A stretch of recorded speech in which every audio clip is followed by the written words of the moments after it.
3 মাস মৃত্যুর সাথে পাঞ্জা লড়ছে, এমন কষ্ট পাইছে ছেলেটা চিন্তাই করা যায়। তো সুষ্ঠু বিচার চাই গভর্নমেন্টের কাছে, প্রধান উপদেষ্টার কাছে, ডক্টর ইউনূস সাহেবের কাছে আমরা সুষ্ঠু বিচার চাই। আমাদের ভাইস্তে চলে গেছে, এটা আল্লাহ নিয়ে গেছে, দেশের জন্য শহীদ হয়েছে, চাওয়ার কিছু নেই।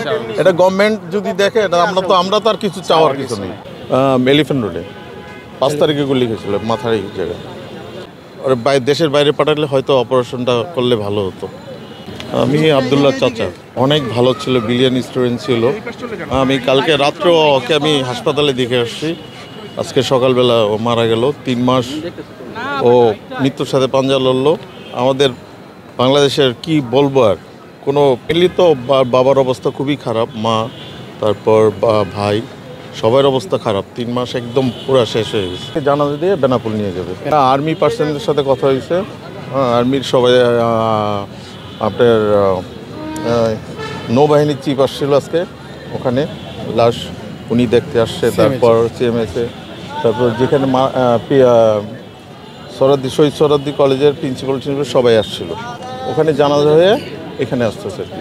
হ্যাঁ বলেছিলাম, ওনারা করছে তো মারাই গেল।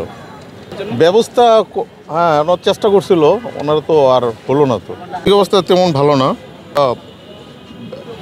অবসর আর কি, চাকরি করতে অবসর। আমাদের চাওয়া তার সুষ্ঠু বিচার যেন হয়, আর তাদের ফ্যামিলির যারা আছে তাদের যেন সরকার দেখে আর কি। 3 ভাই, বাবা মা আর 1 বোন। ও অনার্স 3য় বর্ষ সোহরাওয়ার্দী কলেজ। ভাই আমার বলার মতোই নেই। অবশ্যই আমি দায়টা দিব বাংলাদেশ গভর্নমেন্টের। এই যে দেখেন ছবি করে একটু উপরে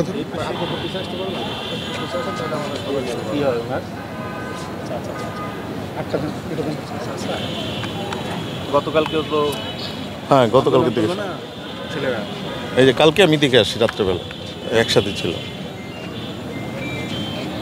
কথা বলতে পারেনি তো, লাস্টে কথা বলতে পারেনি তো, কান্নাকাটি শোকাহত সবাই। না না না, গুলি তো মাথায় এখানে রাখছিল।